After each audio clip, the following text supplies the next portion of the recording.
where does our intuition around identity come from? This is a really puzzling topic. Take, for example, the often used case with the ship. What makes a ship to be that one ship that you're pointing to? Imagine that in the course of time, that ship is replacing its parts. So you're starting to replace the windows, you start part by part to replace the ship. Is the ship that results from that process of exchange still the original same ship or a different ship? Is it identical to the original one? And you can even extend the example and think about, what if you use all the parts that you exchange from the ship to build a new ship? So you start changing floorboard by floorboard until one by one you have basically replaced all the parts of the original ship, basically created a new ship, and with all the old parts you have recreated the original ship. Which one then is the original ship? This example is not as far-fetched. If you think about our human bodies, there is a constant exchange, there is a constant transformation of the particles that compose us. Yet you would not say that you are a different thing or whatever from what you were 20 or 30 years ago. In one very relevant sense, you are the same. In one very relevant sense, you have not changed. And this not, we have to be clear here, this doesn't mean that you have not changed the way you look at the world, the way you experience the world. You might even have significantly changed as a character. So you have maybe worked a lot with with techniques of personal development, and you have even changed from being an introvert to being an extrovert. So to a degree that people don't really recognize you and think, oh, you're a different person. Even though this usually doesn't happen. I mean, when you meet friends from childhood, decades later, you still feel, oh my God, there is a certain consistency in their personality that is so remarkable that you still see that kid in that grown-up, even though you haven't seen each other for decades. So you can't really say you've just lost the vision and view for it because you've been in presence of the person, and the small gradations of change just you didn't notice, but you immediately adapted to. So even when you've not seen the person for decades, so you have a very, very significant distinction between the way you remember them and the way they behave now. So you can really make a comparison. Even there is a very strongly felt sense of coherence between who you were as a child and who you are as a grown-up. But that's not what I mean as being the same. There is something different that we all assume, we kind of all take for granted and feel is obvious to everybody. There is a different way in which we feel that you are still the same person, that you have still sameness in you. And ironically, we usually tend to point to objects out there in the world to make the analogy and say, like, for example, one glass is the same glass 20 years later when you're using the same glass to drink from it. We then make back the analogy to assume that in a similar kind of vein, there is sameness in you as a person from when you were a child to when you were a grown-up. It turns out you can make the case with the glass better than with the human being, because the glass has more sameness in the sense of having the same particles, being composed of the same particles, than you as a human being do. You as a human being are much more fluid. And I think, if I'm not getting this wrong, I don't think you share cells with your previous self of 20 years ago at all anymore. I think by that time, most of the cells of your body have been recreated. If I'm not talking nonsense here, I'm really bad on biology, so this might be totally bollocks, but yeah, take it as you may. Still, even if that wasn't the case, even still, if you had the same materials, the same cells, this wouldn't be what we mean you being the same. As we saw with the ship example, the material stuff that things are composed of is not the determining thing that makes out the identity of something. It must be something different. I think our intuition tells us it's not the sameness of matter, it's not even the sameness of structural organization. So how the ship is formed, because again, you take the ship apart, build a new one from the scraps. Which one is? I mean, both ships have the same structure. Which one is the original? Doesn't make sense. At the heart of it, we have the intuition that there is sameness across time, and that sameness has an identity, in the sense that just as we try to figure out which is the original ship, and it's not divisible, you can't divide the original into multiple originals. In the same way, you can't divide something about yourself into multiple selves, right? There is something that is specifically united about that thing that you are. Now, I think all of the attempts to find identity and to find sameness in the world out there, in the world out of physics, have failed and have always pointed to fluidity, constant flux, change in all the different kinds of areas where you might assume identity might be hidden and where the source of identity might be. Again, it might be structure. Structure is not the same. Personality traits are not consistently, at least not radically, the same. They change.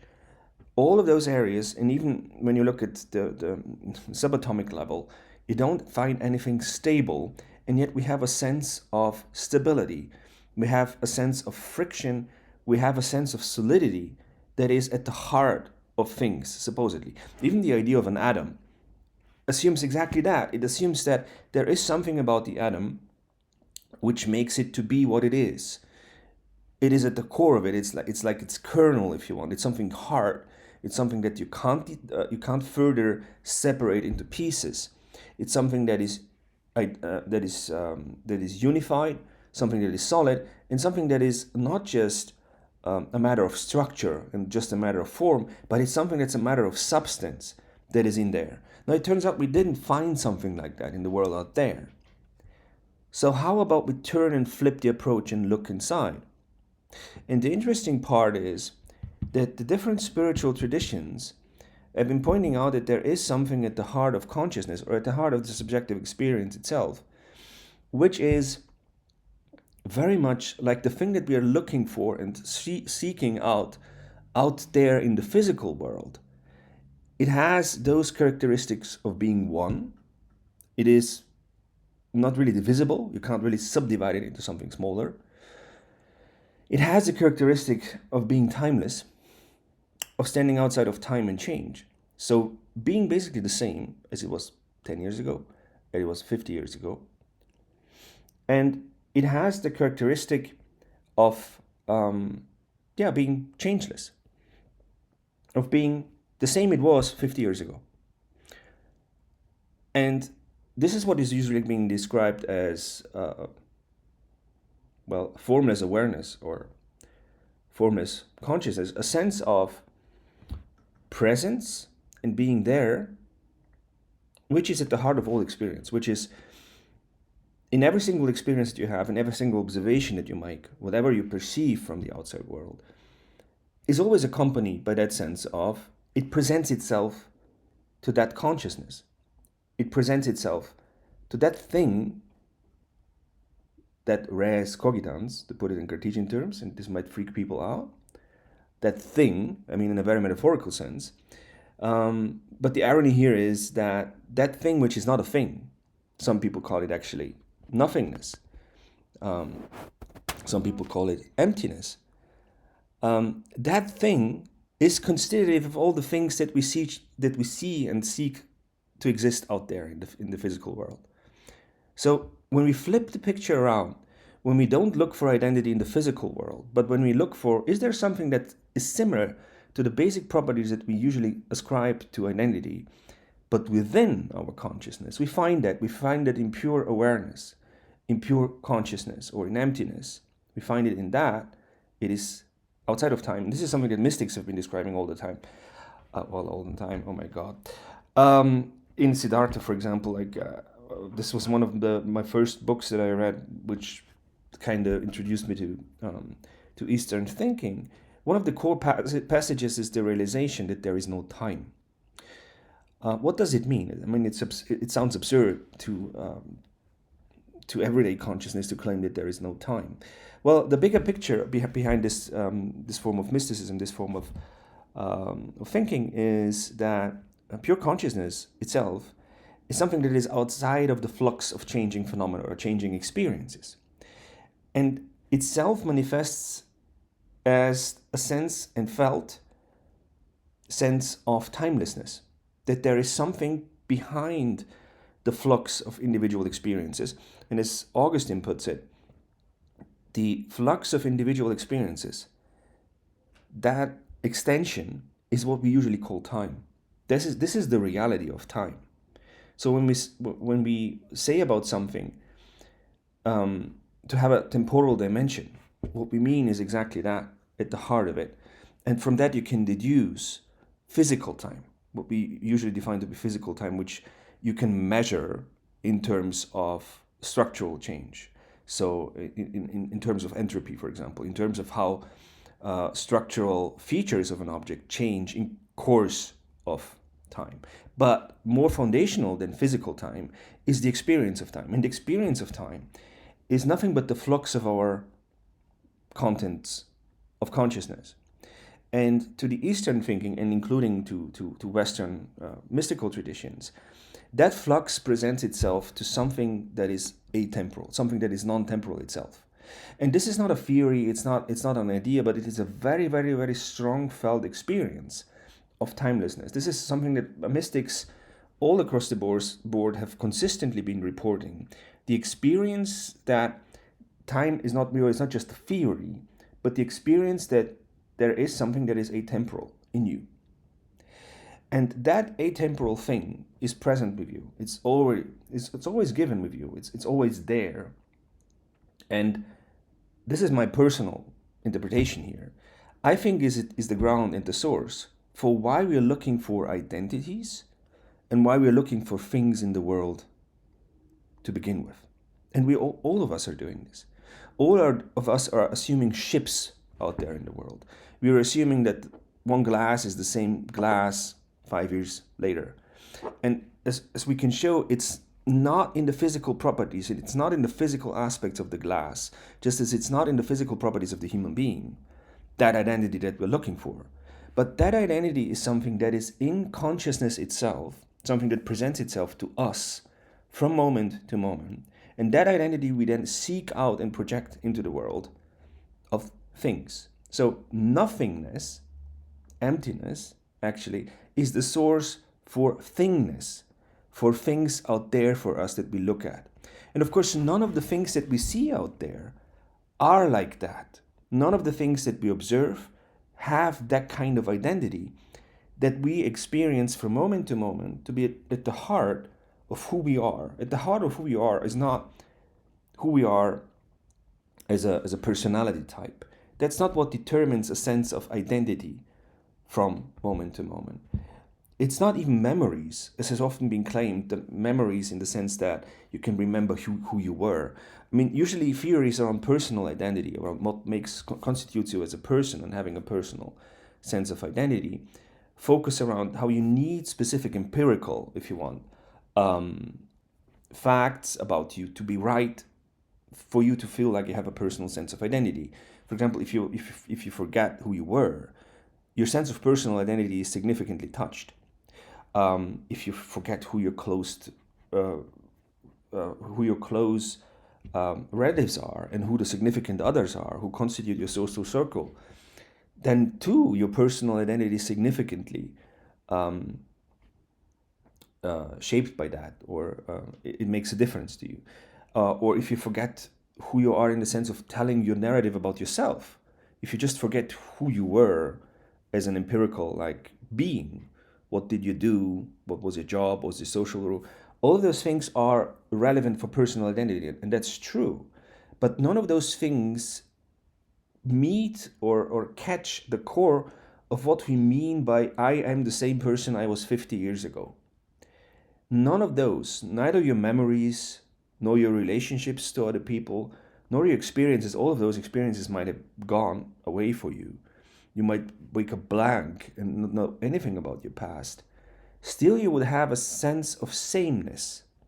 And that sense of sameness is free of all of those properties. And yet, at the heart of all experiences that you have. And that sense of sameness, that sense of unity and of timelessness, is actually what gives you the impression that you're always in touch with reality. Even when you don't know what's happening, even when you feel like you can't make sense of reality at all, neither of personal identity and personal reality, who you are, nor of the physical world, nor of the social world. Imagine you wake up to a world which doesn't make sense to you at all. You wake up and the last moment you can remember, you were in World War II, and suddenly you wake up in your world in which there is no world war anymore. You couldn't make sense of that, and yet you would have a sense of sameness. That sense of sameness doesn't come from your physical body being the same from what it was decades ago, but it comes from something that is in your experience. And that sense of sameness also gives you, and this is a point that Wilbur made, this is the only moment that you can really truly feel like you're in friction, you're in touch with reality. Even though you might not be in touch with empirical reality at all. You might not be able to make sense of social reality. You might not be, again, you might not be able to relate to the people that are around you. So you might fail in all the other dimensions of meaningful interaction with reality. Yet that sense of sameness is still there. And this is something that the mystical tradition has been pointing out. And when I first found this out when I was a teenager, I was like, what the hell? How is this possible? Because this would mean that all the world's religions are pointing out as this experience of oneness being something that is important, something that is at the heart of every single individual experience that you make. It is something that is at the beginning, before you make concrete experiences, it's already there. Independently of whether you're doing physics or whether you're doing music or whether you're engaging with a different person, all human experience at the heart of it has this as a foundation, this sense of sameness, this sense of unity. And I was like, how is it possible to have the different religious traditions pointing this out as being at the heart of experience and still being so vast conflicts between the different religious traditions? Because this seems to be at the heart, this seems to be the kernel. Well, I'm not sure it explains, but pointing out what we feel ourselves to be at the deepest point of ourselves, right? So if you peel the onion, that's like the kernel of all experience. And that's also something that phenomenologists, sometimes atheist phenomenologists, have been pointing out, a very similar position actually, that at the heart of experience, there is something that is nothing like the actual contents of experience. But there seems to be a ground in which all those contents appear. And that ground has similar qualities across the board as it's described in religious and secular traditions. And that ground is not something secondary, like my haircut, right, about you. It's something that is very foundational. It's something that is at the heart of who you are. So it's not a secondary topic where you might say, well, on these secondary issues, religions tend to agree. No, it's like the issue. It's like the big issue in all of the world's religions. And they point to very, very similar descriptions of that distinction between something being the ground and foundation, in which then specific experiences can manifest and take a specific form. And that's fascinating. That's really interesting to actually see how, starting from an empirical question, an empirical standpoint, which atomism is, or materialism is an empirical standpoint, but it assumes the experience or the presence of unity that is behind all of that, of unity that is actually projected into the world and looked for into the world. This is why some people have actually made the case that materialism is a very specific form of idealism. It is a very specific, unself-aware, if you want, self-forgotten form of idealism, where that intuition of oneness, that intuition of substance, and in the traditional philosophical tradition, substance is that which exists for itself, which has its own being, if you want. That assumption is made by materialists as well, but looked for at the wrong place. Materialists also assume this kind of identity, permanent presence over time, but they look for it in the material world. They look for it in the actual empirical observations themselves, where it cannot be found. It can be found only in your own experience itself, as something that is a precondition for your experiences, not in the world of phenomena themselves, the things that we then observe. They have different characteristics that are much more in touch with descriptions like being fluid, being changing, structure being important, structure determining what things actually are, like the structure of the ship determines what the identity of a thing is. So when you start thinking about the empirical world, you have to use other categories for you to be able to make sense of it. It just, in terms of emptiness, and this is something that mystics have often been accused of, you can't really make sense of anything else in the world, just in terms of identity and emptiness and the notion of sameness. You would be extremely stupid if this is the only category you had available to make sense of reality, as it manifests in the most simple forms. If the only thing you could say, is always, everything is always the same, right? That's kind of stupid. It doesn't make sense. And yet it meets something, it actually describes something, which is at the heart of your experience of being you. And it's really, really, very fascinating to watch how there are many traditions which then come to the conclusion that, yeah, materialism must be wrong because materialism assumes there are these units that are out there, that they have their own, that have their own subsistence, their own existence, independently of something else, that they are atemporal. We are all in flux and we are constant change. And they, ironically, these traditions themselves miss the point that materialists as well are missing, that there is something that is atemporal within you, right? That's, I obviously I didn't make the point for it. I just basically assumed it now that you share this experience. And when you read Siddhartha, for example, by Hermann Hesse, that you will feel a sense of